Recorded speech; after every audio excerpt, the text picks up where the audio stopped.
গাড়ি পিছাইবো না। বন্ধুরা আসসালামু আলাইকুম, আবারও চলে আসলাম আমাদের সবার প্রিয় নাটক গরিব ঘরের রাজপুত্রের 15 নাম্বার এপিসোড নিয়ে। বন্ধুরা, হঠাৎ করে কেন মেঘলা তার এত বড় ডিল রাতুলের সাথে করতে রাজি হয়েছে? তার পিছনে কি ষড়যন্ত্র করছে মেঘলা? সে কি চাচ্ছে? রাতুলকে সাহায্য করে অনিকের থেকে বদলা নেওয়ার। অন্যদিকে অনেক মেঘলাকে বেঈমান বলে। সে এত কিছু করেছে, মেঘলাকে ঠকিয়ে বৃষ্টিকে বিয়ে করেছে। এসব কিছু করেছে শুধুমাত্র মেঘলার জন্য। বন্ধুরা, অনেক যদি সব কিছু মেঘলার জন্য করে থাকে, মেঘলাকে ঠকিয়ে যদি মেঘলারই উপকার করে থাকে, তাহলে এখানে বৃষ্টির সাথে কি হয়েছে? বৃষ্টিকে ঠকিয়েছে কেন? বৃষ্টির সাথেও তো অন্যায় হয়েছে। বন্ধুরা, এর সব কিছু উত্তর মিলবে আমার এই ভিডিওতে, তাই সম্পূর্ণ ভিডিওটি দেখবেন। এবং বন্ধুরা, আমার এই চ্যানেলটিকে সাবস্ক্রাইব করে রাখবেন, কারণ আমি এরকম অনেক রোমাঞ্চকর নাটক নিয়ে চলে আসি প্রতিদিন। এবং ভিডিওটি ভালো লাগলে অবশ্যই লাইক দিয়ে দিবেন। বন্ধুরা, আমরা দেখতে পারি অনেক প্রতিশোধের নেশায় পাগল হয়ে গিয়েছে। সে রাতুলের থেকে প্রতিশোধ নেওয়ার জন্য যেভাবেই হোক মেঘলার কোম্পানি থেকে টেন্ডারটা সে নিতে চায়। যখন সে ব্যর্থ হয় টেন্ডারটা নেওয়ার জন্য, তখন তার মাথা ঠিক থাকে না। সে মেঘলাকে অনেক কথা শোনায়। সে বলে সে সব কিছু করেছে শুধুমাত্র মেঘলার জন্য। মেঘলা অসৎ উপায় এই কোম্পানির মালিককে হাত করে নিয়েছে এবং সে মেঘলাকে বেঈমানও বলে। যখন সে মেঘলার সাথে খুব বাজে ব্যবহার করছিল, তখন মেঘলার ম্যানেজার তাকে ঘাড় ধাক্কা দিয়ে অফিস থেকে বের করে দেয়।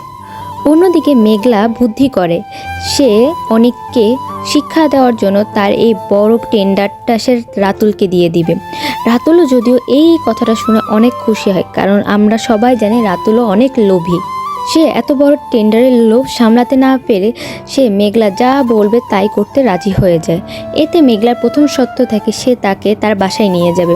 রাতুল এতে রাজি হয়ে যায় এবং মেঘলা যখন রাতুলের বাসায় যায়, তখন রাতুল অনিকের মামা মামি এবং অনিকের বোনকে বলে যে মেঘলার জুতা দিয়ে নিজের মুখে নিজে বাড়ি দিতে। এতে যদিও তারা কিছুটা হেজিটেট হয়, কিন্তু পরবর্তীতে টাকার লোভে তারা এটি করতে রাজি হয়ে যায়। মেঘলা তার ম্যানেজারকে বলে বিষয়টা ভিডিও করতে। সম্পূর্ণ ভিডিওটা করা হয়ে যায় এবং ডিলটা সে রাতুলকেই দিয়ে দেয়। রাতুল ভাবছে ডিলটা সে পেয়ে গিয়েছে, কিন্তু সামনে রয়েছে বড় পরিকল্পনা। মেঘলা কি করতে চলছে রাতুলের সাথে? সত্যি সত্যিই কি তার এত বড় টেন্ডারটা রাতুলকে দিয়ে রাতুলকে অনেক বড়লোক করে ফেলবে? রাতুল তো এখন থেকে কোটি কোটি টাকার স্বপ্ন দেখছে। এই কারণে সে ব্যাংক থেকে কোটি টাকার লোন নিয়েছে। এখন দেখার পালা, মেঘলা কি ষড়যন্ত্র করবে এমনভাবে যে রাতুল অনেক টাকা লোন নেওয়ার পর টাকাগুলো ফেরত দিতে না পেরে দেউলিয়া হয়ে যাবে। অন্যদিকে অনিকের অ্যাসিস্ট্যান্ট যখন অনিককে জানায় রাতুল এই টেন্ডারটা পেয়ে গেছে, তখন রাতুল পাগল হয়ে যায়। সে মেঘলার বাবার সাথে কথা বলতে তার চায়ের দোকানে যায়। সেখানে সে অনেক বোঝানোর চেষ্টা করে মেঘলা যাতে তাকে টেন্ডারটা দেয়। যদিও মেঘলার বাবা এ সম্পর্কে কোনো কিছু জানে না। সে বলে, আমি জানি না মেঘলা কি করছে এবং আমি কোনোভাবে তোমাকে সাহায্য করতে পারবো না।